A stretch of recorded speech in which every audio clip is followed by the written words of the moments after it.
Bisakah kita benar-benar menyenangkan Allah atau berkenan kepada Allah?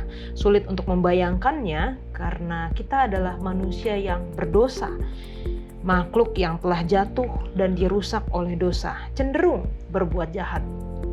Angan-angan hati kita atau keinginan-keinginan kita cenderung kepada keinginan diri sendiri. Tapi ya, kita bisa menyenangkan Allah.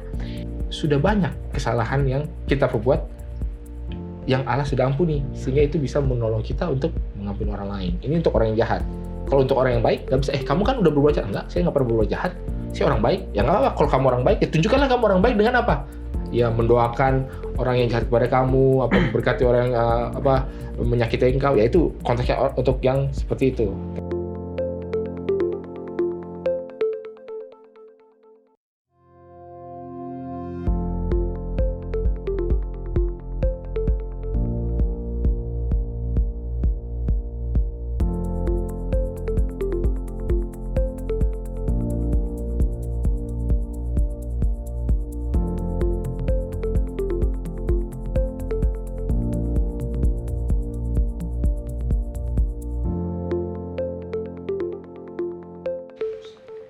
Selamat datang di diskusi Sekolah Sabat, diskusi pembelajaran Alkitab yang mendalam untuk menguatkan iman kepercayaan kita kepada Tuhan.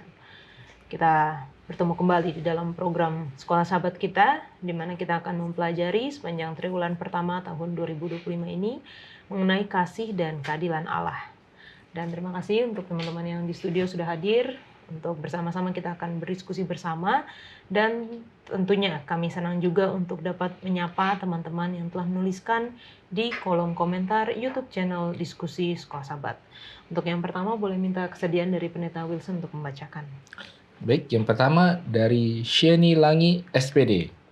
Terima kasih untuk diskusi pelajaran Sekolah Sabat. Tuhan memberkati. Salam dari Jemaat Pinono Batuan Bolmong.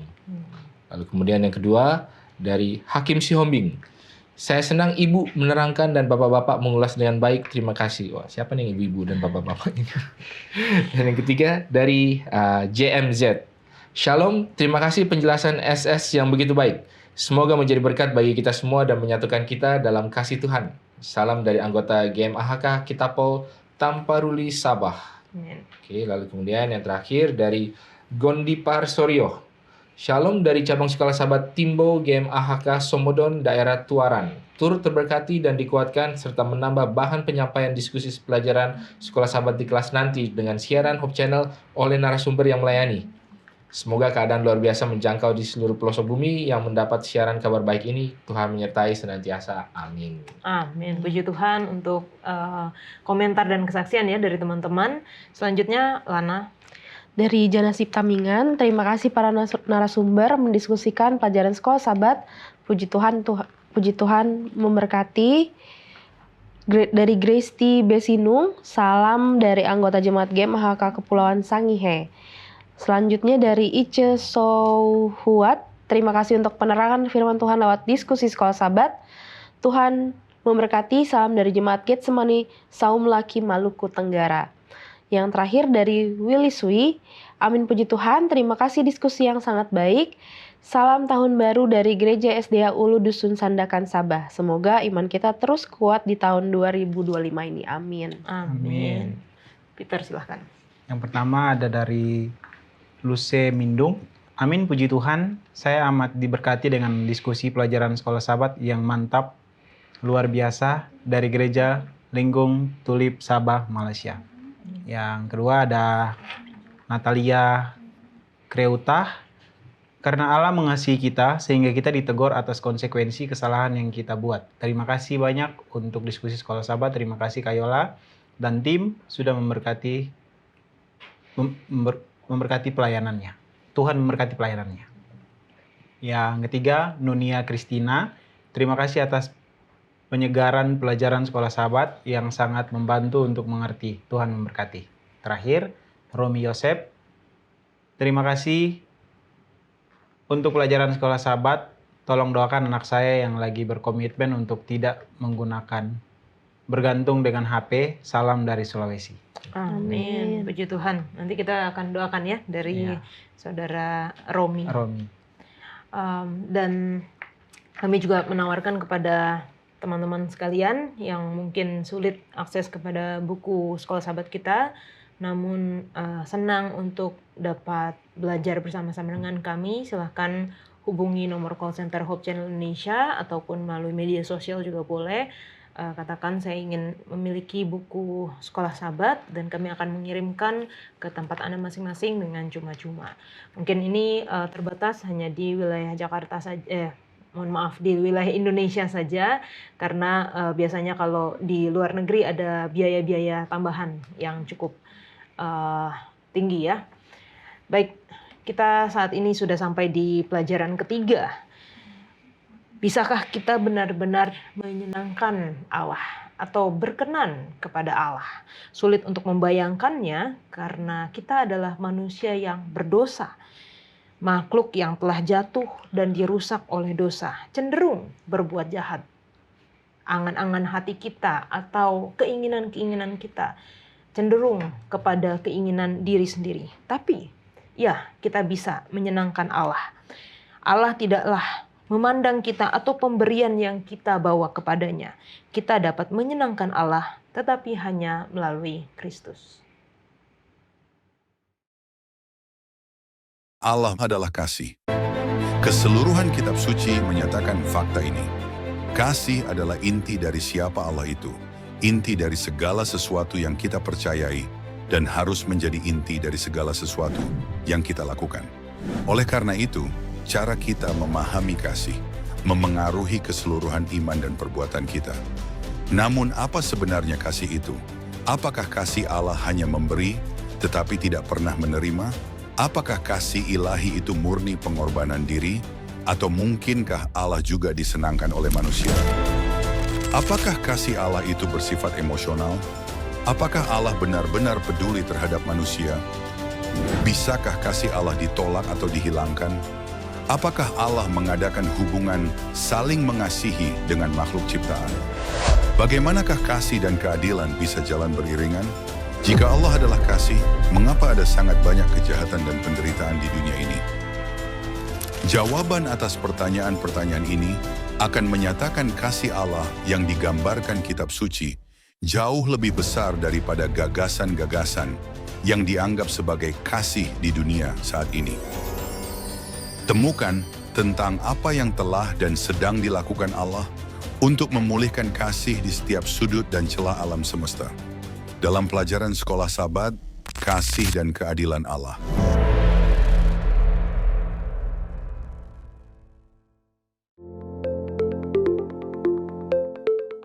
Pelajaran 3 dengan judul Berkenan kepada Allah. Ayat hafalannya terdapat di dalam Zefanya 3 ayat 17. Tuhan Allahmu ada di antaramu sebagai pahlawan yang memberi kemenangan. Ia bergirang karena engkau dengan sukacita. Ia membarui engkau dalam kasih-Nya. Ia bersorak-sorak karena engkau dengan sorak-sorai. Kita akan membuka pelajaran kita dengan doa dibawakan oleh Peter. Mari kita berdoa. Terima kasih Tuhan untuk kesempatan yang indah. Kami boleh kembali lagi berkumpul untuk mendiskusi pelajaran-Mu yang indah. Biarlah firman Tuhan yang kami diskusi boleh membawa kami untuk lebih dekat lagi kepada Tuhan.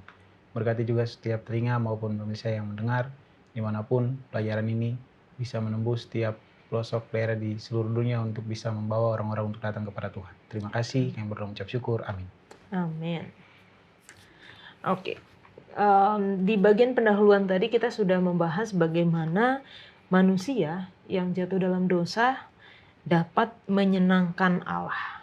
Berbicara mengenai menyenangkan orang yang kita kasihi, biasanya seperti apa, Pendeta Wilson? Kalau saya, ya kan kalau orang bilang kan ada love languages ya. Dan love languages itu dua arah. Ada yang kita mau kasih dengan bagaimana kita menerimanya ya. Kalau saya sih, kalau orang ke saya suka kalau mereka itu menghabiskan waktu. Quality time. Okay.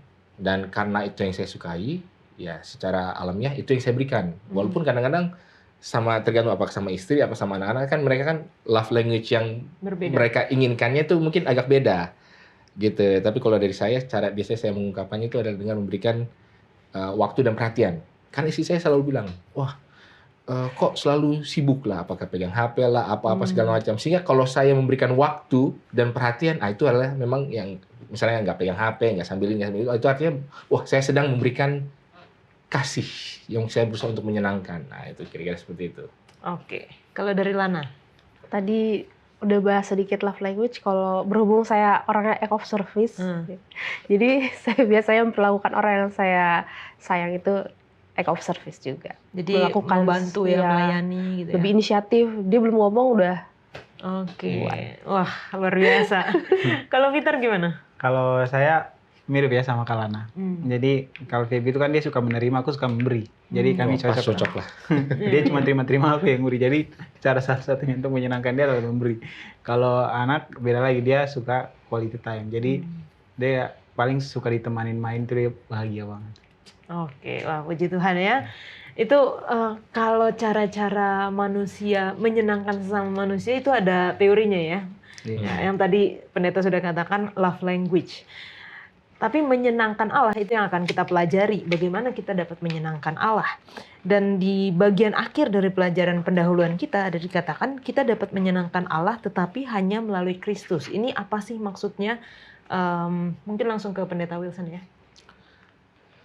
Mungkin kalau kita boleh bawa lagi soal konsep love languages ini kan, ada cara kita mengungkapkan kasih dan ada cara orang senang kalau diungkapkan, senang menerima kasihnya gitu kan. Jadi ya kalau dalam frame itu sebenarnya jelas yang dimaksudnya adalah Allah mengasihi.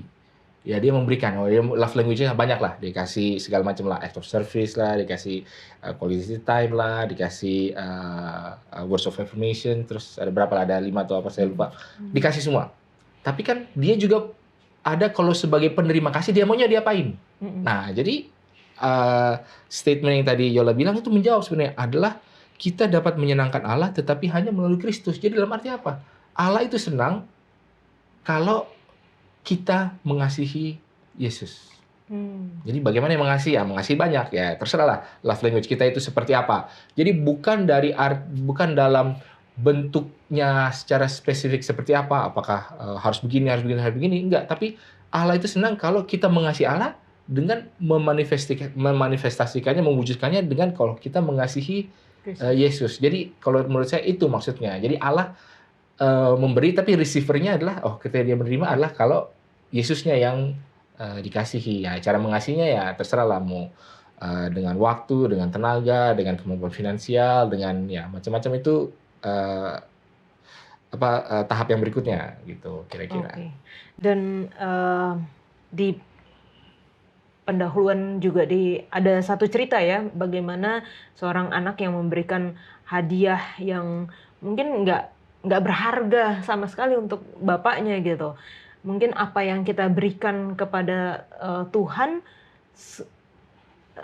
dari penglihatan dari POV Tuhan itu sebenarnya nggak ada apa-apanya, tapi ketika melalui Kristus yang adalah pengantara kita, itulah kita dapat menyenangkan Allah atau dapat berkenan kepada Allah tadi yang sudah dikatakan.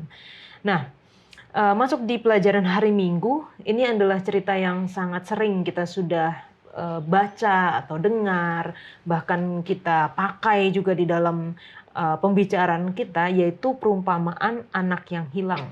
Ketika seorang anak bungsu datang kepada ayahnya dan meminta untuk memberikan bagian harta yang menjadi miliknya, atau mungkin di zaman sekarang itu adalah warisan.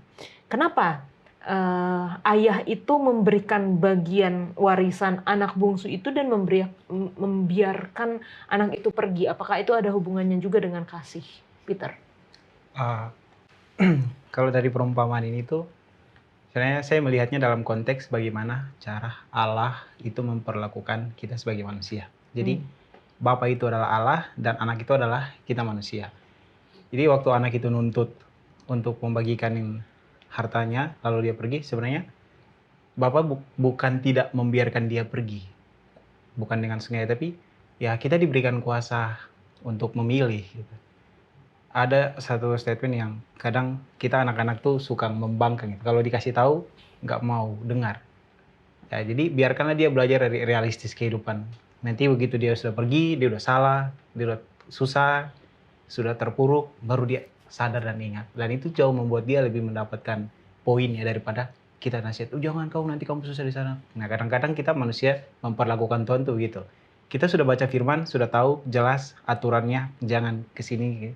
Tapi ya bodo amat gitu. Kita pergi begitu udah kena, udah jatuh dalam dosa, udah terpuruk, baru kita mau datang. Ya kurang lebih sama lah seperti doa anak ini. Saya sudah bersalah dan berdosa terhadap surga. Saya tidak layak dibilang sebagai anak. Tapi pengampunan Bapa tuh kasih itu luar biasa. Oke. Kalau dari saya pribadi, saya setuju dengan apa yang Peter katakan. Jadi sebenarnya dengan kisah ini kita juga bisa melihat cara Allah mengasihi kita itu sangat konsisten ya. Dari awal penciptaan sampai saat ini, sampai cerita itu, bahwa di situ ada kasih, di situ ada bentuk power of choice juga. Dan kadangkala kalau mungkin kita sering dengar istilah peraturan itu dibuat untuk dilanggar. Jadi memang kadang-kadang metode melarang-melarang itu kadang udah mungkin Tuhan bisa melihat, atau kadang-kadang orang tua bisa melihat bahwa ada saatnya mereka kayak ya udah biarin aja dia mencoba, nanti dia akan tahu bahwa pilihan yang dia pilih adalah pilihan yang salah. Sama seperti saat si anak ini meminta warisannya. Sebenarnya ini adalah satu bentuk perlakuan yang sangat-sangat tidak sopan ya, apalagi pada zaman itu, di saat ayahnya masih sehat walafiat, dia udah minta warisan, karena pada umumnya warisan itu dibagikan setelah ayahnya meninggal ya kan. Tapi ini saat ayahnya masih sehat walafiat, dia minta, lalu dia pergi dari rumah, dan dia beranggapan bahwa hidup yang dia jalani selama ini dengan ayahnya itu adalah hidup yang mengekang. Bapaknya mungkin terlalu, menurut dia ya, dari si anak bungsu itu mungkin POV-nya adalah bapaknya ini mungkin terlalu, kalau zaman sekarang mungkin kita bilang orang tua kita terlalu kulot dan lain sebagainya. Tapi ya kadang-kadang metode untuk pembiaran itu merupakan salah satu bentuk kasih juga sebenarnya. Karena dengan begitu dia punya pengalaman, sehingga dari pengalaman itu nanti dia tahu bahwa tidak semua keputusan yang dia pikir itu benar, itu adalah pikiran yang tepat. Jadi bagaimanapun tetap harus harus minta pendapat dari orang tuanya gitu kan, kalaupun dia mau melakukan sesuatu gitu. Oke. Ada yang bilang juga pengalaman adalah guru yang terbaik. Ya. Yes. Tapi nggak semua harus dialami untuk bisa dipelajari. Betul. Gimana dari Pendeta Wilson? Ya, mungkin kalau dari saya tuh disesuaikan juga ya dengan kemampuan, kematangan, kedewasaan, kesiapan anaknya ketika untuk mengambil keputusan itu. Jadi kalau misalkan anaknya ini benar masih anak kecil, ya kita nggak dibilang anak yang umur berapa ya, tapi saya bisa bayangkan kalau mungkin anaknya masih di bawah 10 tahun, tentu tidak akan dibiarkan seperti itu. Jadi menunjukkan kadang-kadang apa sih bentuk kasih itu? Kadang-kadang kita mengira bahwa kasih itu adalah mengiyakan. Ada yang bilang, oh ya apa jadi kasih? Terus ada juga orang yang bilang, oh kasih itu artinya kalau dia minta sesuatu yang buruk, jangan dikasih. Itu adalah kasih. Tapi ini harus dilihat dalam konteksnya terhadap si orang yang mau dikasih ini kan juga seperti yang tadi sudah dibilang oleh teman-teman saya di sini, perlu untuk belajar, perlu untuk memiliki rasa rasa kemampuan untuk mengatur, untuk memutuskan bagi dirinya sendiri. Dan ketika anak-anak sudah sampai di tahap itu ya, dalam setiap tahap sebenarnya ada. Jadi kalau masih kecil, kemampuan memutuskannya adalah mungkin mau mainan yang mana, yang warna apa. Mungkin kalau dia udah sedikit lebih besar, oh saya mau dilesin piano kah, gitar, dalam pilihan itu. Mungkin dia lebih dewasa lagi, keputusan itu akan semakin besar, semakin berat, dan semakin punya konsekuensi. Dan pada tahap ini, sepertinya ya kasih daripada bapak ini adalah membiarkan, oke, anaknya sudah dewasa. Dan dia mau memutuskan bagi dirinya sendiri. Apakah perlu ditahan-tahan?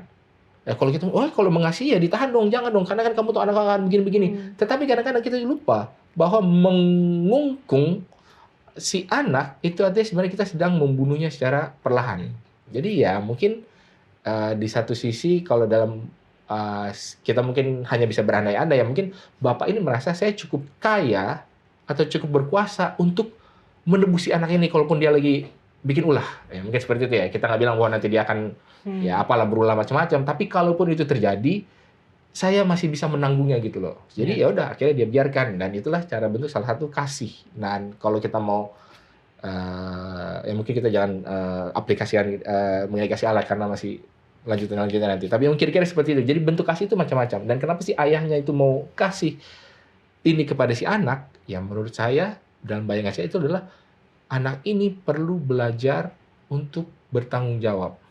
Dan adalah kasih seorang bapa untuk memberikan kesempatan itu kepada si anak. Oke, thank you Pak Pendeta. Ini langsung berhubungan sekali ya, karena perumpamaan ini mengajarkan kita mengenai kasih Allah juga gitu. Bagaimana kasih Allah ditunjukkan melalui perumpamaan, atau apa sih yang bisa kita pelajari dari perumpamaan ini mengenai kasih Allah, Peter? Ini satu cerita yang kalau dibaca dalam konteks dunia ini kayak, nah tadi Kalana udah sempat singgung.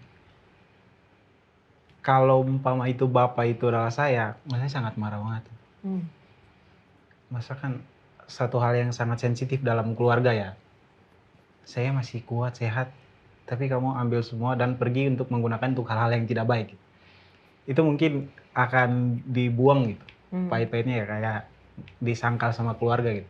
Tapi di dalam cerita ini Tuhan menggambarkan bagaimana sejahat dan sejauh apapun kita manusia itu pergi, yang paling penting adalah kita tahu untuk bertobat kembali. Nah itu kasih Tuhan itu luar biasa. Yang penting kita mau bertobat, mengakui. Karena kata-kata yang saya fokus di doa anak itu 2 kali kan dia ulang. Saya telah berdosa terhadap surga dan terhadap Bapa, dan saya tidak layak dibilang katakan sebagai anak. Jadi disitulah kita bisa melihat bahwa kasih Tuhan itu luar biasa. Jadi kalau kitanya bilang, oh saya tidak berharga di mata Tuhan, saya tidak layak, justru Tuhan kecewa sama kita. Kita malah, Tuhan mau kita mengakui dosa, bertobat, dan disinilah kita bisa lihat kebesaran kasih Tuhan itu jauh luar biasa. Oke. Lana? Ya, setuju dengan apa yang baru saja dikatakan, bahwa kalau kita melihat lagi cerita ini di ayat 20, bahkan ketika masih jauh, ayahnya melihat dari kejauhan, bahkan ayahnya yang pergi nyamperin anaknya. Kalau disambungkan dengan kehidupan yang sekarang, sangat jarang ya kita menemukan kasih orang tua yang seperti ini, karena biasanya orang tua tuh gengsian, apalagi bapak-bapak ya kan, untuk nyamperin anaknya gitu atau gimana. Dan bahkan juga kalau dari segi ibu-ibu, kadang-kadang masalah sepele, anaknya ngelakuin satu kesalahan itu bakal dibahas sampai seumur hidup kadang-kadang. Kalau misalkan kita lagi buat kesalahan, diungkit lagi. Nah tapi ini bapaknya dari jauh, satu dia langsung nyamperin anaknya, dia pergi, dia lari menyambut anaknya. Dan yang kedua, dia menerima anaknya dengan sepenuh hati, dia benar-benar memaafkan. Bahkan anaknya yang dalam kondisi keadaan kotor ya kan, seperti kita tahu dia habis jadi istilahnya gelandangan mungkin ya, bekerja kasar, kita nggak tahu apakah dia sudah mandi atau tidak ya kan, tapi bapaknya langsung menciumnya, langsung bahkan membuat satu pesta besar untuk menyambut kedatangan anaknya ini. Jadi bisa terlihat bagaimana begitulah mudahnya Tuhan memaafkan kita setiap kali kita melakukan dosa. Jadi mudah-mudahan jangan sampai karena kita melihat, oh Tuhan ini mudah kok memaafkan, tapi jadi dianggap sepele gitu. Amin. Jadi kalau dikatakan bahwa yang penting kita tahu bagaimana kita pulang atau bagaimana kita bertobat. Di 2 perumpamaan sebelumnya itu ada yang tahu dia hilang, nggak tahu jalan pulang. Bahkan yang nggak tahu dia hilang dan nggak tahu gimana pulang itu tetap Tuhan cari gitu. Jadi luar biasa kasih Tuhan. Kalau dari Pendeta Wilson? Ya, kalau menurut saya ada beberapa gambaran yang sangat luar biasa ya. Tadi seperti sudah dibilang oleh Peter ya mengenai bapak ini. Jadi saya punya teman, dia orang Pakistan dan bapaknya nih Jenderal Bintang 1. Dia bilang di budaya dia, ya ini kan kalau kita kan mungkin lebih dekat dengan budaya Timur Jauh lah, budaya Tiongkok, lalu kemudian Jepang apa segala. Tapi kalau budaya di Alkitab kan Timur Tengah lah, dan orang Pakistan kan lebih dekat. Dia bilang bahwa bapak saya itu sangat menjaga wibawanya, dan dia bilang bahkan di budayanya kalau ada bapak-bapak lagi nyebrang, terus tiba-tiba ada mobil mau lewat, lebih baik dia ketabrak daripada kelihatan kayak wah panik terus buru-buru lari. Nah, tapi di dalam kisah ini, mungkin ini adalah satu-satunya di mana personifikasi daripada Allah, yang adalah Bapa ini, terlihat berlari. Terlihat kayak terburu-buru untuk melakukan sesuatu. Melakukan apa? Untuk menyambut si anak yang datang kembali. Dan menurut saya itu suatu gambaran yang sangat luar biasa mengenai kasih Allah. Jadi nggak ditungguin sampai tiba di depan rumah, nggak dibilang bahwa sampai dia berlutut 3 hari 3 malam, baru bapaknya keluar. Enggak. Bahkan saat masih jauh, ketika anaknya itu baru membuat suatu keputusan untuk berbalik, wah bapaknya langsung datang menyambut. Itu di satu sisi. Lalu kemudian kalau yang soal Anda bilang itu soal anak ini tidak layak, kan ketika dia masih di negeri yang jauh, dia bilang bahwa dia udah udah berlatih. Aku akan bilang begini, aku sudah bersolat terhadap Bapa, ini. Lalu kemudian dia memberikan 2 hal, pengakuan bahwa aku sudah bersalah terhadap Bapa, dan kemudian memberikan penghukuman bahwa aku tidak layak lagi disebut sebagai anak Bapa, tapi jadikanlah aku sebagai hambamu. Nah, tapi yang menarik, ketika kejadiannya itu mau beneran dijalankan, yang terjadi hanya pengakuan. Aku tidak layak disebut anak Bapa. Tapi ketika, ini saya bisa dalam bayangan, ketika si anaknya baru mau mengeluarkan penghukuman terhadap dirinya, langsung di-stop sama bapaknya. Stop, udah. Jadi belum sempat dia memberikan penghukuman, bapaknya nggak peduli soal penghukuman, yang penting pengakuannya, yang penting dia sudah kembali. Dan kadang-kadang kita seperti itu juga, kadang-kadang kita merasa bahwa, ketika saya jauh daripada Allah, saya mengaku, tapi udahlah, saya sudah begini, makanya saya begini aja lah. Kadang-kadang di dalam pikiran kita seperti itu, padahal Allah adalah tidak demikian. Jadi dia tidak berfokus terhadap penghukumannya, dan bahkan di-stop ketika kita mau menghukum diri kita sendiri, tapi perlu pengakuannya dan berbaliknya. Dan setelah itu Allah lah yang datang dan melakukan segala sesuatu yang diperlukan, ya. Memberikan cincin pada jarinya, memberikan jubahnya lagi, lalu kemudian memberikan kasut, menyembelih hewan. Itu sebenarnya ada makna-makna rohani dan makna kultural dan makna praktikalnya, ya. Kalau misalnya contoh cincin itu kan kayak kalau dalam budaya sekarang itu seperti ATM gitu kan, kartu kreditnya, karena itu adalah cara di mana memberikan stempel jual beli, pakai di stempel di cincin. Nanti kalau dikasih cincinnya apa?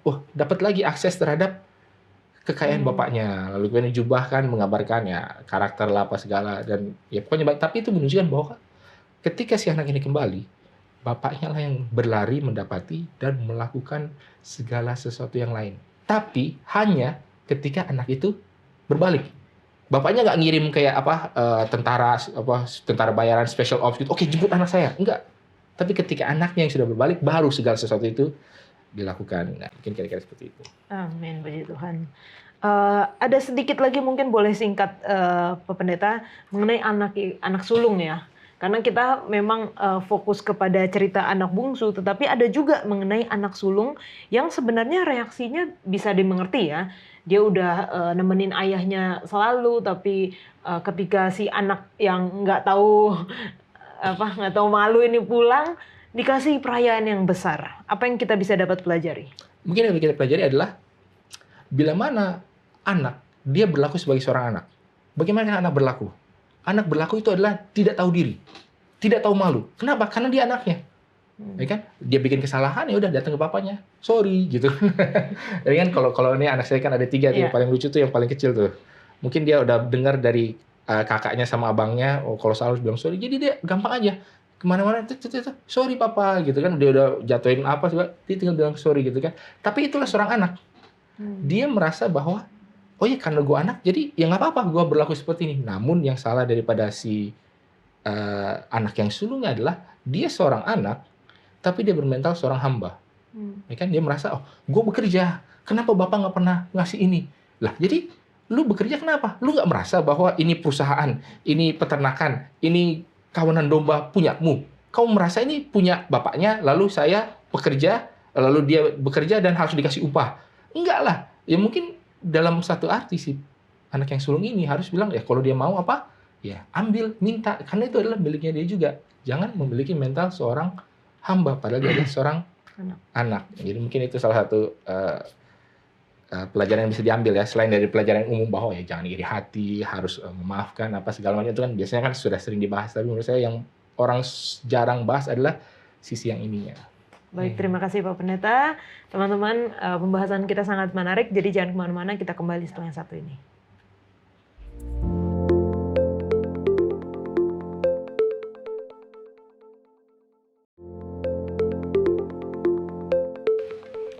Kita kembali lagi akan membahas mengenai pelajaran ketiga berkenan kepada Allah.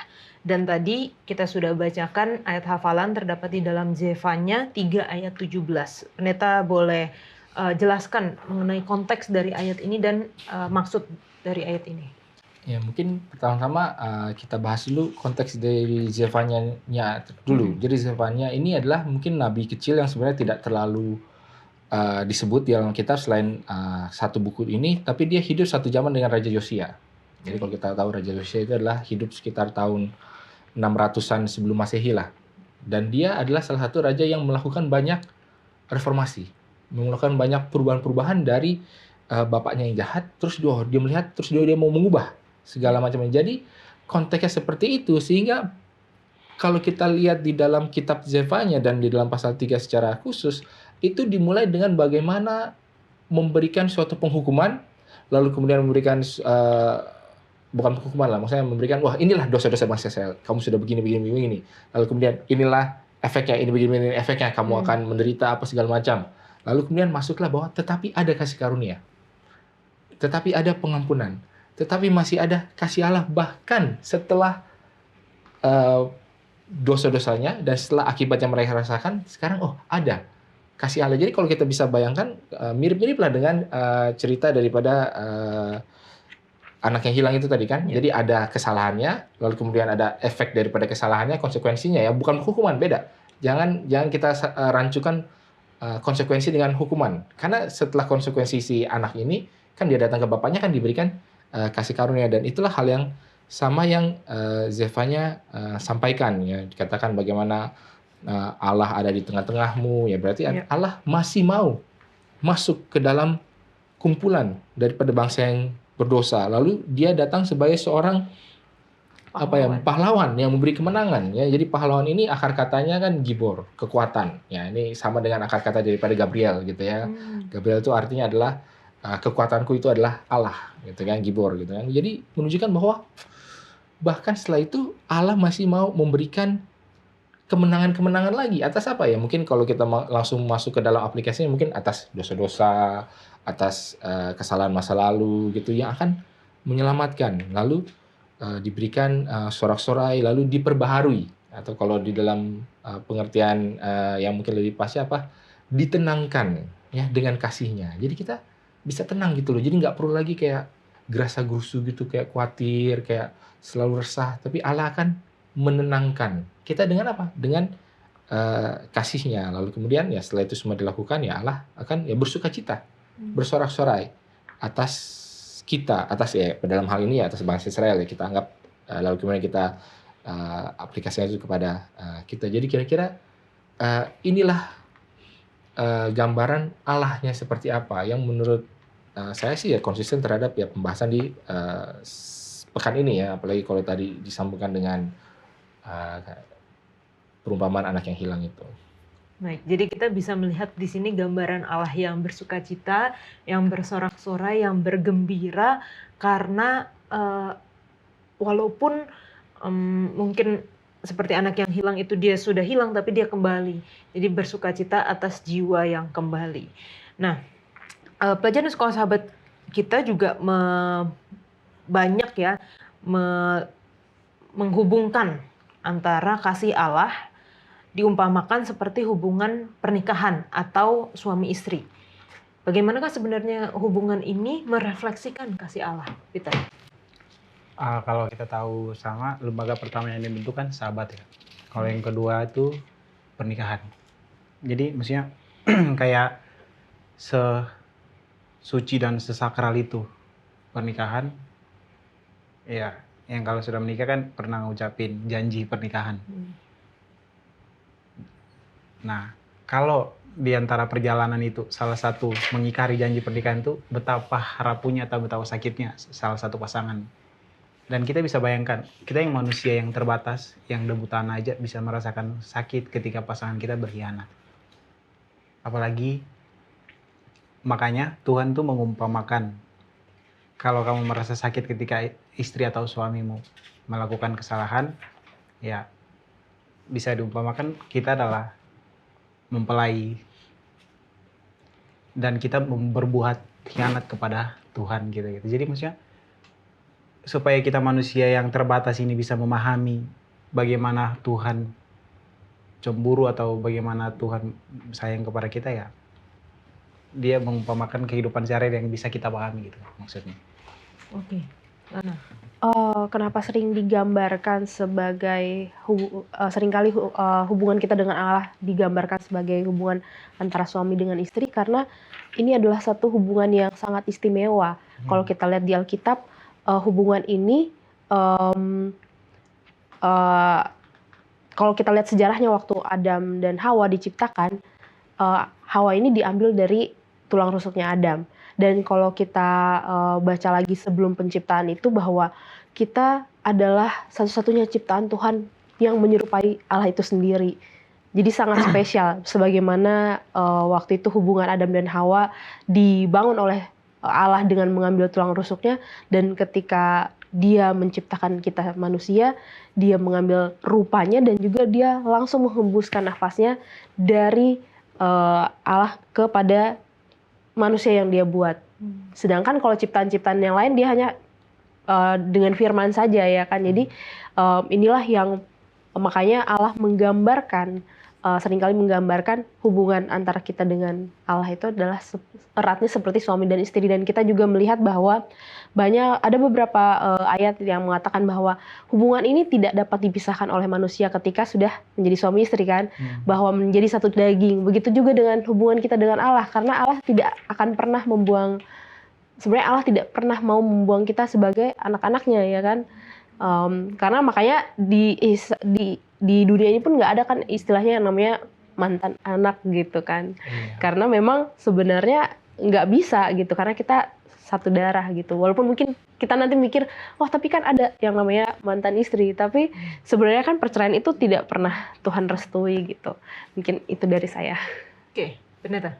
Ya, karena tadi sudah sempat disinggung oleh Lana, yang menarik adalah bahwa supaya penggambaran ini kita dapat maknai dengan sepenuhnya, itu memang harus dipasangkan dengan Allah sebagai orang tua.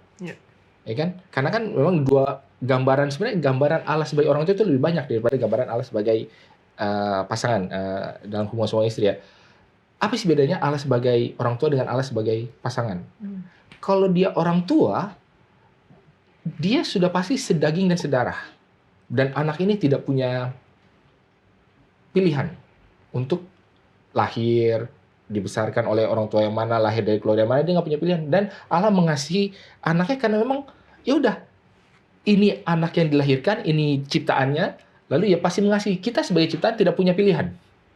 Nah, tapi yang menarik adalah gambaran itu ada dan kita harus pegang itu, tetapi ada juga gambaran suami istri. Nah, kalau gambaran suami istri apa sih? Mereka sedarah dan sedaging, tapi setelah apa? Setelah ada suatu perjanjian, atau kalau mungkin dalam bahasa Inggris covenant gitu ya. Setelah mereka saling berjanji, ya mungkin dalam sebuah pernikahan, kalau dalam tradisi barat yang kita sudah ambil juga di dalam Indonesia. Tapi kalau kita lihat di dalam sejarah Alkitabnya, hubungan ini adalah hubungan yang berbasiskan bukan karena keniscayaan, karena ya udah lahir ya apa boleh buat, ya Allah dengan penciptaan atau penciptaan yang ciptaannya apa boleh buat, itu udah pasti ada hubungan. Tidak bisa. Tapi ketika Allah memiliki hubungan dengan bangsa Israel ketika dikeluarkan dari Mesir, apa yang Allah lakukan? Dia mengadakan sebuah perjanjian. Maukah kamu menjadi umatku? Oke, kami mau. Ini berkat-berkatnya. Oh, dan ini akan kami lakukan. Jadi bisa kita bayangkan 10 hukum itu seperti janji pernikahan.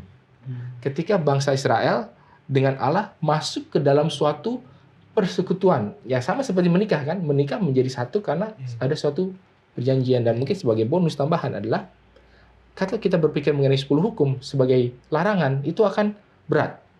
Tapi kalau kita bisa bikin bahwa ini sebagai suatu janji, jadi kalau kita paham 10 hukum bahwa ketika Allah mengatakan kamu jangan membunuh, itu sebenarnya Allah bukan mengatakan kamu udah nggak boleh membunuh, tapi lebih kepada kamu tidak perlu membunuh lagi. Kamu tidak akan membunuh. Jadi kan kalau dalam bahasa aslinya dan yang terjemahan bahasa Inggrisnya kan, bukan jangan membunuh, tapi thou shall not kill. Hmm. Kamu tidak akan membunuh. Ya, kita bisa bayangkan bahwa kamu tidak perlu membunuh lagi. Mungkin dulu ketika kamu belum punya pasangan, kamu harus membela dirimu sendiri kan dari musuh. Jadi kamu harus membunuh. Tapi ketika kamu masuk di dalam hubungan ini, kamu tidak perlu membunuh lagi. Kenapa? Karena akulah pelindungmu.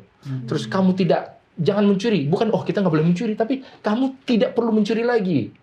Lalu kemudian, jangan menyebut nama Tuhan Allahmu dengan sembarangan. Ya mungkin kalau dulu, kita panggil nama dewa, kita sebut ini, kok nggak ada yang menjawab. Tapi ketika masuk dalam hubungan ini, Allah katakan, kamu tidak perlu lagi. Kamu tidak akan lagi menyebut nama Tuhan dengan sia-sia. Kenapa? Kalau kamu menyebut, aku akan datang menghampiri. Nah, jadi kalau kita melihat dalam bayangan seperti itu, makanya hubungan Allah dengan umatnya seperti suami istri adalah seperti itu. Sama-sama setuju untuk masuk ke dalam suatu hubungan dengan sebuah, dalam tanda kutip, kontraknya ya, hak dan kewajiban. Ya, ini sebagai ini, hak-haknya ini, kewajibannya ini. Sebagai pihaknya ini, hak-haknya ini, kewajibannya ini, dan sama-sama saling bersetuju. Itu adalah suatu pilihan yang diambil baik dari sisi Allah, tapi juga harus diambil dari sisi umatnya. Nggak bisa kan menikah satu orang saja yang mau, nggak kan? Dua-duanya harus setuju. Jadi itulah mengapa itu suatu gambaran yang baik juga, selain daripada gambaran sebagai orang tua dengan anak. Amin. Senang ya kita mendengar bagaimana kita punya pilihan, dan Tuhan tuh sangat ingin sebenarnya kita memilih Dia gitu, tapi nggak bisa memaksa. Ketika kita masuk di dalam hubungan, kita memilih untuk masuk dalam hubungan bersama dengan Tuhan, maka Tuhan menyediakan segala keperluan-keperluan kita. Nah, ini mungkin pertanyaan yang dari awal ditanyakan ya, bagaimana kita dapat menyenangkan Allah? Terutama bagaimana kita sebagai manusia yang berdosa, keadaan dosa kita yang sudah rusak, itu dapat membuat Allah senang terhadap umatnya, Peter. Ini praktikal banget ya, Kak.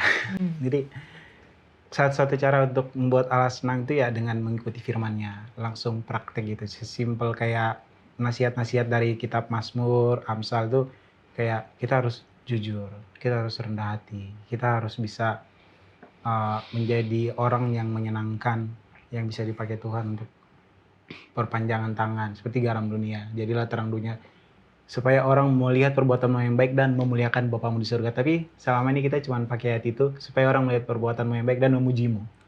Tapi kita tidak berhenti sampai situ, supaya orang melihat perbuatanmu yang baik dan memuliakan Bapamu di surga. Artinya kan nama Tuhan ditinggikan atas perbuatan dan tingkah laku kita ya. Itu mungkin dari saya. Kalau aku mungkin seperti yang dikatakan di dalam Roma 8 ayat 7-8 dikatakan sebagai berikut, sebab keinginan daging adalah perseteruan terhadap Allah, karena ia tidak takluk kepada hukum Allah. Hal ini memang tidak mungkin baginya. Tadi sudah disinggung oleh Pendeta Wilson bahwa hukum Allah itu adalah perjanjian antara kita dengan Allah, sehingga kalau kita mengikuti keinginan daging berarti kita tidak hidup dalam roh, kita tidak menuruti hukum Allah. Berarti di ayat 8 dikatakan mereka yang hidup dalam daging tidak mungkin berkenan kepada Allah. Jadi ketika Allah tidak berkenan kepada kita, tentunya Dia akan sedih ya. Dia sudah mengorbankan satu-satunya anaknya untuk menebus dosa kita semua, tetapi ternyata itu disia-siakan oleh kita manusia dan kita tidak merespon kasih Allah ini gitu. Neta. Ya, mungkin yang menarik adalah ada satu lagu tema dari satu TV series di tahun 2000-an ya kita nggak perlu tahu TV-nya, tapi ada satu lirik yang menarik dalam bahasa Inggrisnya yang katakan nothing you can confess can make me love you less gitu kan. Nah, pertanyaannya adalah apakah sebaliknya juga benar? Jadi kan kalau kesalahan yang kita akui tidak akan membuat dia mencintainya kurang, tapi apakah adakah hal-hal yang dilakukan yang bisa membuat cintanya lebih? Nah, ini kan pertanyaannya kan, kadang-kadang kan oke, kita buat apa-apa, kasihnya nggak akan berkurang. Tapi kan kita berpikir, apakah itu artinya bahwa yaudah, kalau gitu apapun yang kita lakukan juga akan merubah kasihnya, baik itu yang negatif atau yang positif. Tapi enggak, ternyata di dalam pelajaran kita mengatakan bahwa Allah mengasihinya. Nah, ini kalau di dalam paragraf yang paling terakhir ya, kan Tuhan mengasihi orang benar, atau Allah mengasihi orang yang memberi dengan sukacita. Nah, kita harus perhatikan bahwa Allah tidak katakan bahwa Allah hanya mengasihi orang yang seperti ini, enggak. Allah mengasihi semua orang, Tetapi ternyata untuk orang-orang yang melakukan hal-hal tertentu, ternyata Allah punya apa ya? Kalau kita bisa bilang suatu sisi lain kasih yang tidak akan bisa diakses kalau orang itu tidak melakukan hal ini. Jadi bukan berarti ini keselamatan oleh perbuatan apa segala macam, enggak. Tapi bisa kita bayangkan juga, ya mungkin makanya hubungan Allah dengan umatnya sebagai orang tua itu suatu gambaran yang sangat baik. Bagi orang tua yang punya anak, apalagi yang punya anak lebih dari satu ya, pasti bisa mengatakan, saya mengasihi anak-anak saya sama. Ya kan? Nggak bisa, oh ini lebih saya kasih. Ya mungkin secara alam bawah sadar ada, tapi kan kalau secara disebutkan kan nggak mungkin kan. Tapi apa yang mempengaruhi alam bawah sadar itu? Pasti kan karena memang anak-anak itu melakukan hal-hal yang berbeda-beda. Dan ada hal-hal yang dilakukan oleh anak yang bisa memberikan suatu sukacita yang berbeda, yang lebih bahkan kalau bisa katakan daripada kalau dia tidak melakukan hal itu. Dan itu sama seperti bagaimana Allah terhadap umatnya, dan di dalam ayat-ayat ini mungkin di pelajaran hari Selasa ini kalau bisa lihat ada ya, seperti memberi dengan sukacita, lalu kemudian memberikan tubuhmu sebagai persembahan yang hidup kalau di dalam Roma 12 ayat 1 dan 2. Jadi ada banyak hal yang seolah-olah bisa mempengaruhi Allah untuk menjadi senang, menjadi lebih bersukacita atas kita.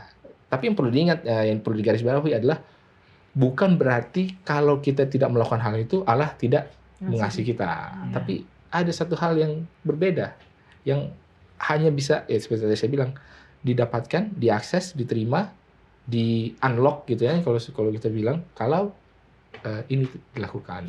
Amin, amin. Terima kasih penjelasannya Pak Pendeta. Teman-teman jangan kemana-mana, kita masih akan lanjut lagi dalam diskusi setelah yang satu ini.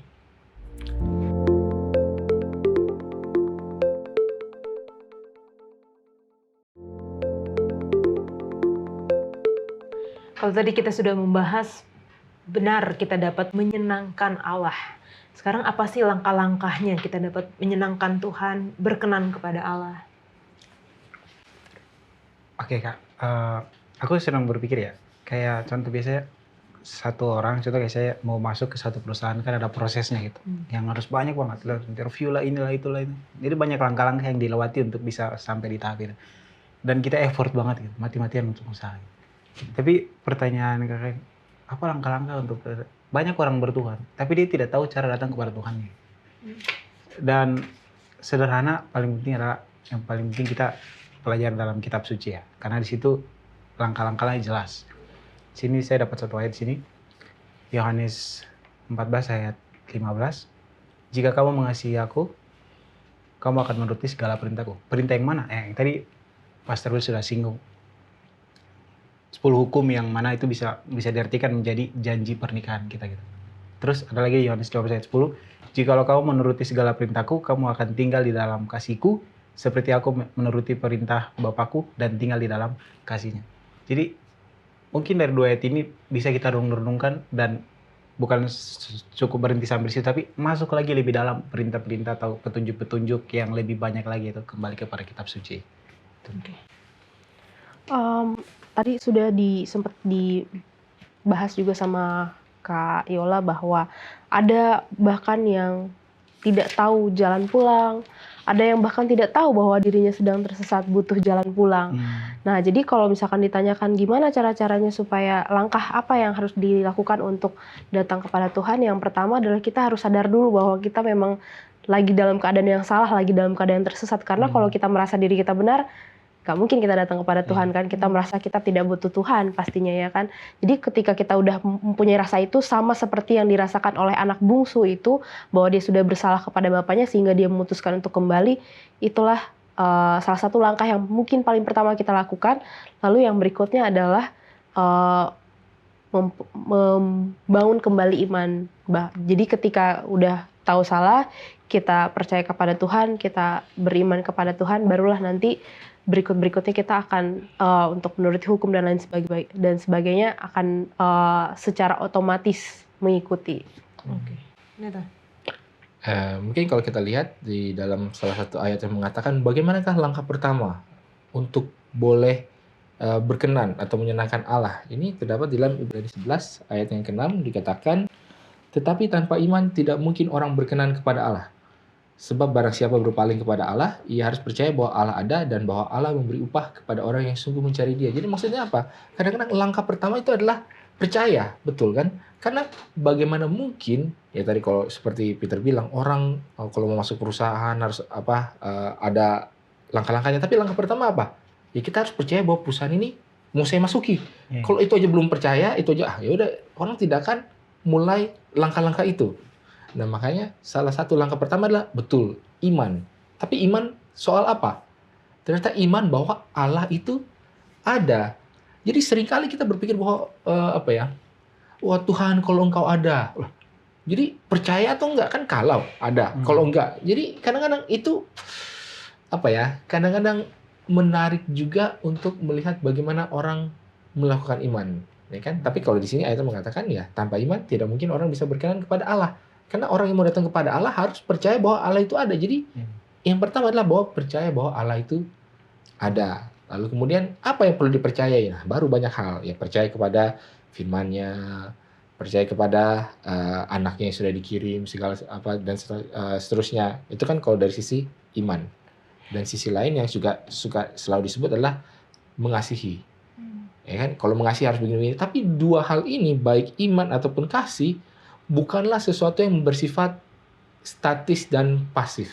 Jadi nggak bisa bilang, oh saya beriman. Oh nggak bisa bilang saya mengasihi. Tapi tidak ada perwujudannya. Ya kan? Harus ada sesuatu yang terjadi, sesuatu yang berubah, sesuatu yang dilakukan. Bukan karena itu yang membuat Allah jadi mengasihi atau membuat Allah jadi berkenan. Tidak. Tetapi apa yang kita katakan, apa yang kita percaya, apa yang kita bilang bahwa kita begini, harus ada manifestasinya dong. Dan itulah yang menunjukkan bahwa kita benar-benar beriman, bahwa kita benar-benar mengasihi. Terima kasih Pak Pendeta. Nah ini menarik juga karena ada nggak sedikit ya, cukup banyak orang-orang yang akan berkata bertanya, bagaimana jika saya tidak cukup baik? Atau bagaimana jika saya takut bahwa saya tidak mempunyai cukup iman? Apa jawaban praktis dari pertanyaan-pertanyaan seperti ini? Langsung ke pendeta. Ya, mungkin salah satu yang paling bisa menjawab adalah kisah di dalam Markus 9. Jadi ini adalah setelah Yesus dimuliakan di puncak gunung kan, lalu ketemu Musa dan Elia dengan 3 muridnya. Dan ketika mereka turun ke bawah, bertemu dengan bapak-bapak yang bawa anaknya yang kerasukan setan, tapi murid-murid nggak bisa menyembuhkan. Lalu kan akhirnya bapak bilang, tolong lakukan sesuatu. Kalau kamu bisa, lakukan sesuatu. Lalu dia bilang, kalau kamu bisa, kan Yesus bilang, segala sesuatu mungkin bagi orang yang percaya. Terus bapak itu bilang apa? Ya, aku percaya. Tolonglah aku yang tidak percaya. Jadi sebenarnya bapak ini percaya atau enggak? Menarik kan? Terlepas daripada bapak ini sebenarnya percaya atau enggak percaya, tapi apa yang dia lakukan? Dia datang kepada Yesus. Dan itulah suatu hal yang penting. Jadi kita bisa berpikir, saya tidak layak, bahwa saya tidak pantas, bahwa saya tidak punya cukup iman. Ya nggak apa-apa, ya rasakanlah itu semua, pikirkanlah itu semua. Tetapi lu datang nggak kepada Tuhan? Kalau masih datang, itu sebenarnya sudah acceptable. Itu sebenarnya sudah berkenan. Itu sebenarnya sebuah perwujudan daripada iman juga. Karena setelah bapaknya bilang begitu, aku percaya, tolong aku tidak percaya, itu memberikan izin atau memberikan wewenang, otoritas bagi Yesus untuk melakukan sesuatu terhadap anaknya. Terlepas daripada pernyataan dia yang bahwa saya nggak percaya, bahwa saya sudah begini-begini. Ya mungkin itu juga dengan kita. Ya kita bisa merasa segala sesuatu yang kita rasakan, tapi bila mana kita datang kepada Yesus, itulah sebenarnya saat dimana artinya memang orang ini masih mau punya sesuatu dengan Allah, apapun sesuatunya itu. Amin, puji Tuhan. Ini merupakan kabar baik ya.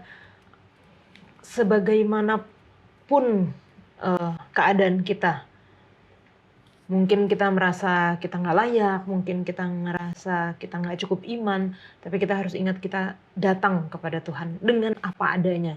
Karena Tuhan tidak melihat itu semua, tapi Tuhan melihat ketika kita datang kepada Tuhan. Bahkan seperti perumpamaan anak yang hilang, bapak itu langsung berlari, mengejar, menemukan anak itu. Nah, setelah kita melihat berbagai cerita dan pelajaran bagaimana Allah tuh sebenarnya menerima dan mengasihi kita, ini seharusnya juga mengajarkan kita bagaimana kita dapat menerima dan mengasihi orang lain juga. Tapi kadang-kadang challenging ya, menantang gitu. Bagaimana walaupun kita mengetahui betapa besarnya Tuhan mengasihi kita dan betapa Tuhan selalu menerima kita, tapi ketika kita mau tunjukkan kepada orang lain, apalagi kalau misalnya orang itu nggak baik sama kita, itu sedikit menantang. Bagaimana caranya, Peter? Ini dalam beberapa situasi ya Kak. Kayak contoh nih, saya di jalan terus melihat seorang pengemis atau pemulung yang lagi duduk. Itu mungkin dalam beberapa situasi saya tergerak hati untuk menolong dia. Tapi dalam situasi lain, saat pertemanan atau lingkungan sosial, yang orang itu duduk-duduk saja, tidak mau berusaha. Sedangkan kita tetap dituntut harus produktivitasnya harus terus. Itu mungkin di satu sisi challenge juga ya. Karena menurut saya pribadi nggak mendidik, masih muda, penglihatan masih bagus, kekuatan masih ada, masih mampu untuk bekerja, lalu kenapa nggak ngapa-ngapain gitu. Tapi di satu sisi juga ya mungkin saya tidak berjalan di jalan dia, jadi saya tidak tahu latar belakang. Jadi itu mungkin pemikiran yang saling berargumen sendiri dalam pemikiranku. Mau dibantu, sedangkan dia layak untuk bekerja. Jadi menurutku tidak mendidik gitu kalau kita bantu dia. Tapi di satu sisi ya berdosa juga ya kalau saya tidak bantu. Tapi kalau dibantu jadi keenakan juga nih orang.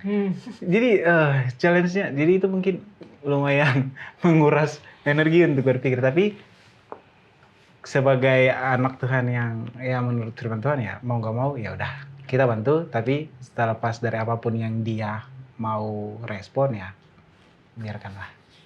Dari aku gitu. Berdasarkan pengalaman yang tahun lalu ya, mengasihi, apalagi mengasihi musuhmu ya, yang sudah menyakiti kita. Jadi biasanya salah satu isi doa saya setiap hari adalah Tuhan tolong buat saya supaya saya bisa jadi lebih baik setiap harinya. Nah karena saya minta itu, tentunya akan ada challenge kalau kita main games kan, kalau mau naik level tuh selalu ada challenge yang menguji apakah kita bisa naik level lagi. Jadi ketika kita minta itu, kita harus siap untuk mempraktekkan apa yang memang sudah difirmankan. Jadi contoh kayak mungkin memaafkan, saya rasa salah satu hal yang paling sulit di antara permasalahan manusia ya, memaafkan dan minta maaf itu biasanya. Nah tapi pada tahun lalu saya diuji itu, dan ternyata ketika kita benar-benar mau mempraktekkan firman Tuhan, segampang itu kita bisa memaafkan orangnya. Bahkan saya doakan yang terbaik untuk dia. Jadi sebenarnya kalau kita mempunyai niat yang baik dan kita mendoakan, berdoa sama Tuhan supaya kita diberikan kesanggupan untuk melakukan hal itu, Tuhan akan sanggupkan. Amin. Ini menarik. Jangan menjawab. Bagi orang yang dalam spektrumnya dia lebih condong ke orang baik, mungkin lebih mudah untuk mengasihi orang lain. Ya karena memang secara nature dia baik gitu kan. Ya, jadi betul. ya oke, memang dia pemaaf, memang dia sabar, memang dia penyayang. Jadi nggak apa-apa. Tapi bagi orang yang spektrumnya agak lebih ke jahat, mungkin agak lebih susah untuk mengasihi. Tapi Yesus memberikan suatu motivasi di dalam doa Bapa kami. Dia katakan apa? Ampunilah kami akan kesalahan kami, atau hapuskanlah hutang kami seperti kami juga menghapus hutang orang lain. Atau seperti kalau dalam bahasa yang bilang kan mengampuni orang bersalah pada kami, tapi kan ini dalam bahasa yang lebih literalnya seperti kami juga menghapus hutang orang lain. Jadi kalau orang baik ya nggak apa, dia nggak punya hutang, jadi oke lah dia akan baik. Dan kalaupun orang lain berhutang kepada dia, karena dia baik ya dia akan ampuni. Tapi kalau orang jahat, apa yang bisa memotivasi dia? Ya ternyata Allah berikan kalau kamu memang jahat ya ini dalam konteks bahwa dia udah jadi orang baik ya. Kalau dia orang jahat ya memang susah untuk mengharapkan dia jadi baik kan, ya itu proses lain lah. Tapi bagi kita sekarang, kayaknya saya susah mengampuni ya. Kalau orang jahat itu nggak akan berpikir seperti itu. Memang gua nggak ada niat, ya memang dia belum di tahap itu. Tapi kalau kita sekarang sudah berjalan punya hubungan dengan Tuhan, dan sekarang saya mau bertumbuh, yang tadi seperti Lana bilang, berarti kan Tuhan meminta saya untuk mengampuni orang lain.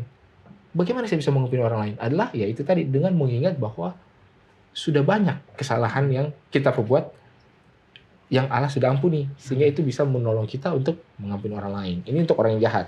Kalau untuk orang yang baik, nggak bisa, kamu kan udah berbuat jahat. Enggak, saya nggak pernah berbuat jahat.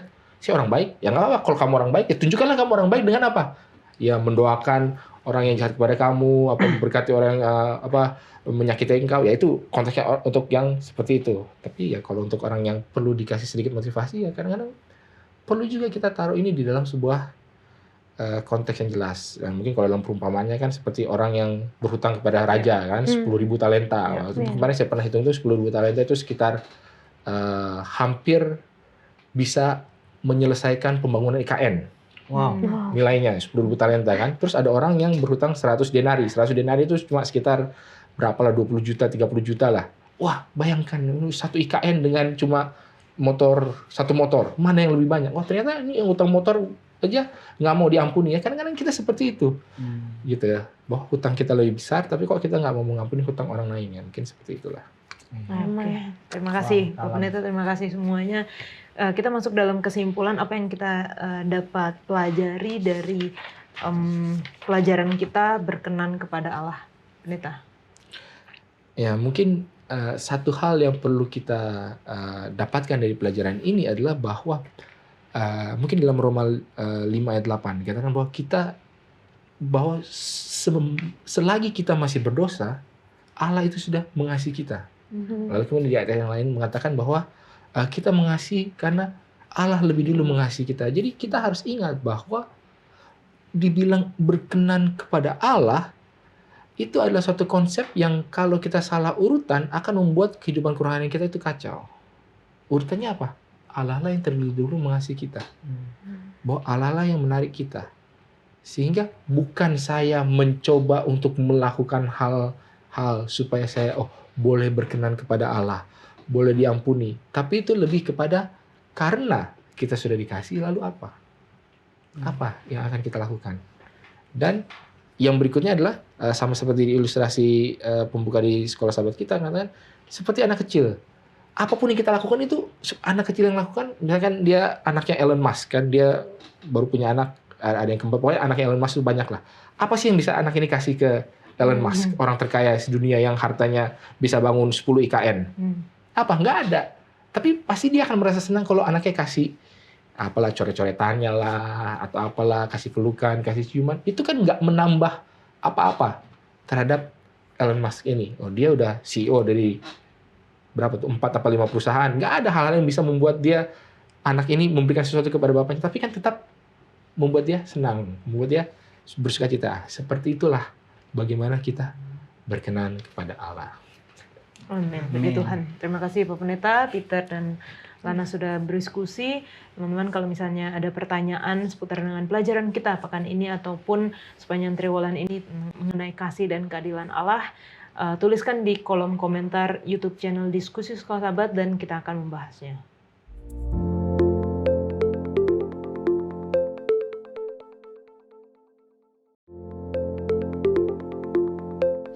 Saat ini kita masuk di dalam sesi tanya jawab bersama dengan Pendeta Alberto Tolesi. Terima kasih Pendeta. Terima kasih Kak Yola. Ini ada pertanyaan-pertanyaan dari teman-teman yang menyaksikan dan menuliskan di kolom komentar YouTube channel Diskusi Sekolah Sahabat. Yang pertama, dari Manalu, Washington. Pertanyaan, kalau kasih Allah itu tidak berkesudahan, kenapa di dalam Keluaran 20 ayat 5, Allah yang cemburu dan pembalas hingga keturunan ketiga dan keempat? Apakah ini berlangsung sampai sekarang? Terima kasih, salam dari Cirebon. Kita sudah pernah membahas di sebelumnya ya Pendeta, tapi mungkin Pendeta mau berikan tambahan lagi. Baik, terima kasih. Shalom untuk kita semua. Secara khusus terima kasih Bapak atau Saudara Manalu Washington untuk pertanyaannya. Baik, jadi memang itu yang kemarin kita bahas bersama ya, bahwa Allah adalah kasih, tapi sisi satunya lagi karakter Allah yang berikut adalah keadilan. Jadi ayat ini sementara berbicara tentang keadilan Allah, ya, tentang keadilan Allah. Nah, banyak juga orang salah tafsirkan bahwa seolah-olah anak cucu akan menjadi menanggung dosa daripada orang tua. Tidak, konteksnya bukan itu. Coba mari kita baca dulu, Kak Yola, tolong baca dalam Yehezkiel 18 ayat 20. Ini jelas supaya kita tidak salah paham bahwa seolah-olah anak-anak ataupun keturunan bisa menanggung dosa daripada orang tua. Yehezkiel 18 ayat 20, orang yang berbuat dosa itu yang harus mati. Anak tidak akan turut menanggung kesalahan ayahnya dan ayah tidak akan turut menanggung kesalahan anaknya. Orang benar akan menerima berkat kebenarannya dan kefasikan orang fasik akan tertanggung atasnya. Baik, terima kasih. Jadi maksud ayat ini apa? Ini maksud ayat ini adalah pengaruh. Kita hidup ini mempengaruhi orang-orang di sekitar kita. Keteladanan kita rupanya kehidupan kita itu menjadi teladan dan pengaruh bagi orang-orang di sekitar kita. Secara khusus lingkaran yang terdekat. Lingkaran terdekat itu adalah keluarga. Jadi hidup kita ini mempengaruhi keluarga kita, anak-anak. Kalau misalnya seorang bapak mempengaruhi istri, mempengaruhi anaknya, seorang ibu mempengaruhi suami atau anaknya, itu mempengaruhi.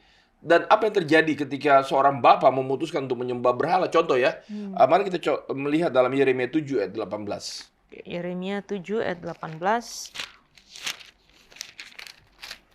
Sini dikatakan, anak-anak memungut kayu bakar, bapak-bapak menyalakan api, dan perempuan-perempuan meremas adonan untuk membuat penganan persembahan bagi Ratu Sorga.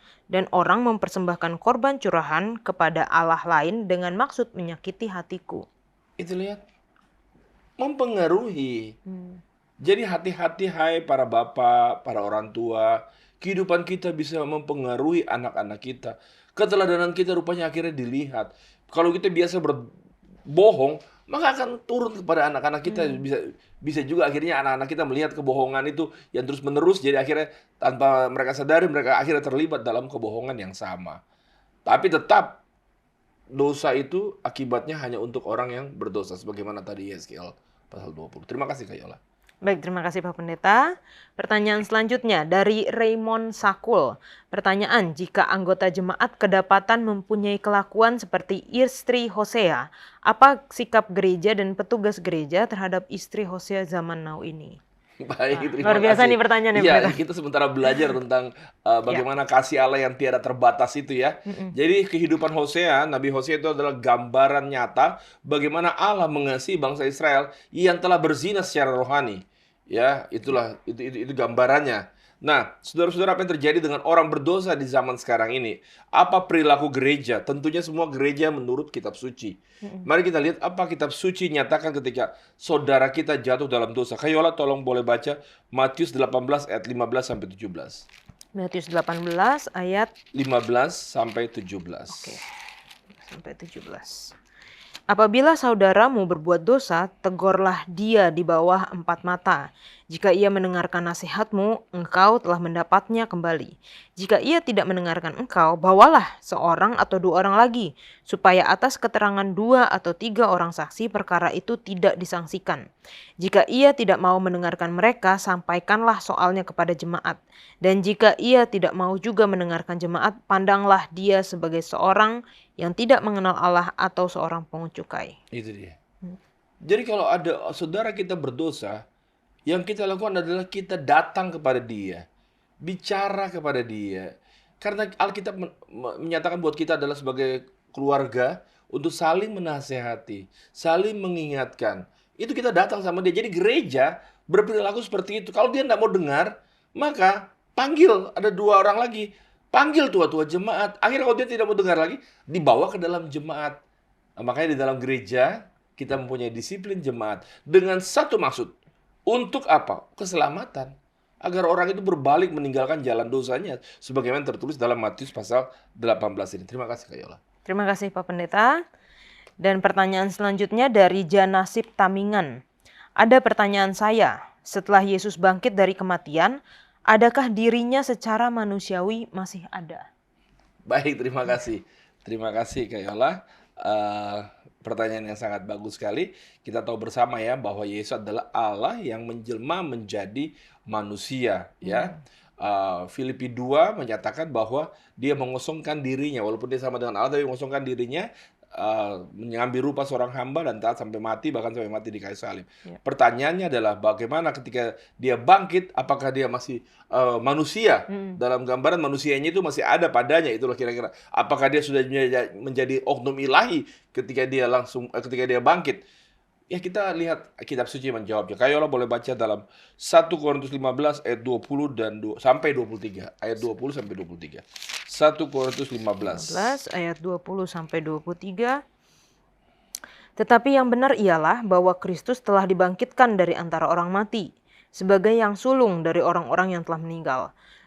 Sebab sama seperti Sebab sama seperti maut datang karena satu orang manusia, demikian juga kebangkitan orang mati datang karena satu orang manusia. Karena sama seperti semua orang mati dalam persekutuan dengan Adam, demikian pula semua orang akan dihidupkan kembali dalam persekutuan dengan Kristus. Tetapi tiap-tiap orang menurut urutannya, Kristus sebagai buah sulung, sesudah itu mereka yang menjadi miliknya pada waktu kedatangannya. Baik, terima kasih Kak Yola. Ini lagi berbicara tentang kebangkitan ya.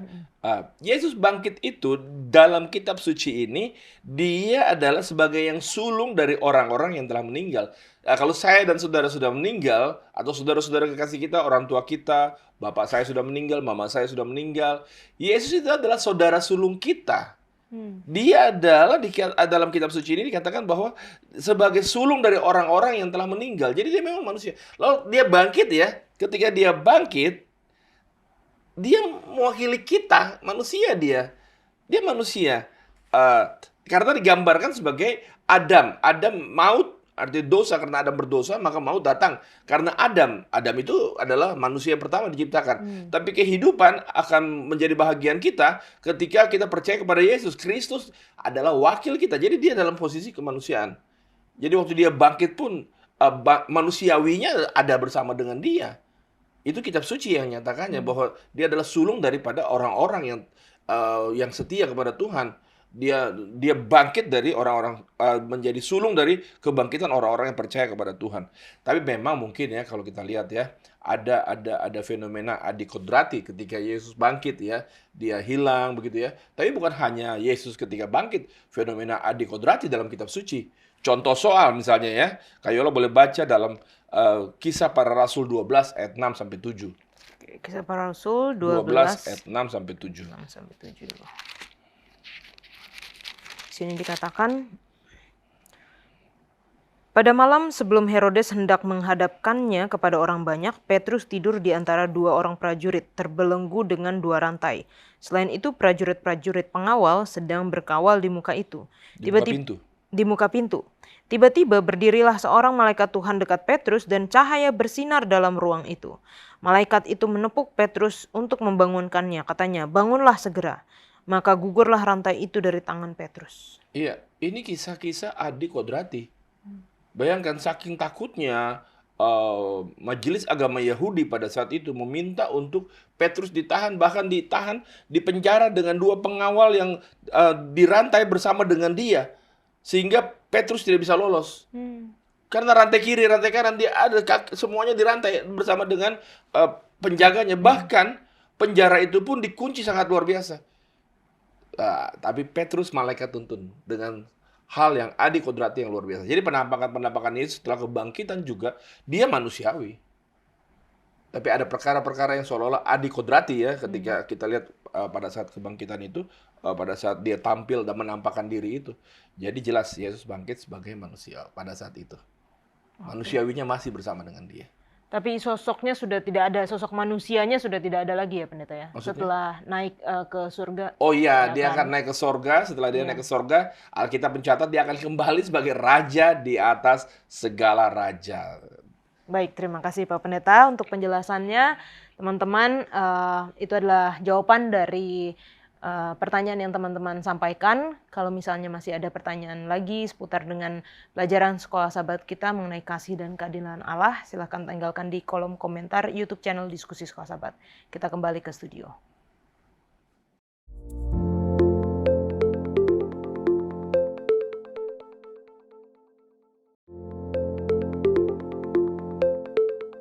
Kita akan menutup diskusi kita dengan doa. Silakan Pendeta Wilson. Baik, kita bersatu dalam doa.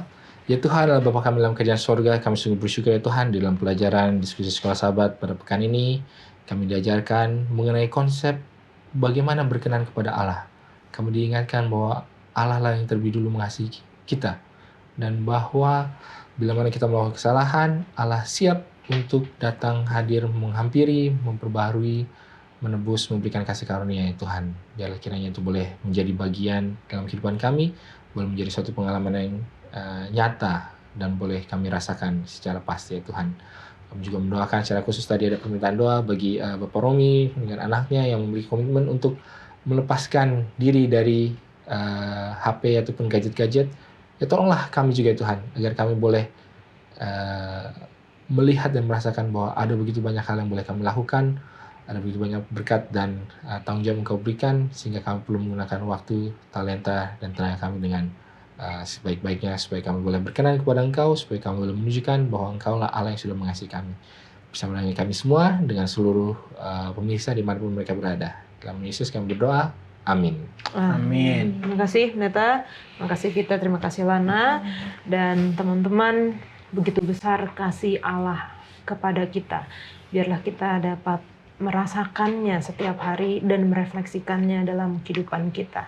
Kita akan bertemu di episode selanjutnya. Tuhan Yesus memberkati.